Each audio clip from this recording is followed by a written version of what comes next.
আসসালামু আলাইকুম। Good morning diction. আলহামদুলিল্লাহ, আশা করি সবাই ভালো আছেন। অনেকে বলে network marketing, why network marketing মানে কি? তো নেটওয়ার্ক মার্কেটিং আসলে যারা বর্তমান প্রজন্মে যারা আছে তারা হয়তো জানে নেটওয়ার্ক মার্কেটিং কি, প্ল্যানটা কি। এটা হচ্ছে অনলাইন ভিত্তিক একটা ব্যবসা।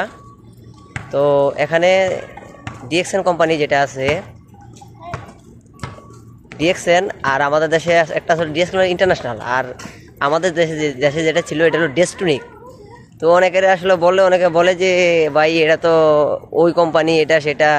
এটা আসলে না, ডিএক্সএন হচ্ছে একটা মালয়েশিয়ান ভিত্তিক একটা কোম্পানি, ঠিক আছে? এটা ইন্টারন্যাশনাল, ঠিক আছে? এটা ইন্টারন্যাশনাল একটা কোম্পানি। এটা সম্পর্কে আমরা জানতে হলে গুগলে আমরা যাইতে হবে, ঠিক আছে? গুগলে যাইয়া ওইখানে আপনি সব কিছু পেয়ে যাবেন। তারপরে এটা নিয়ে আপনি মন্তব্য করতে পারেন।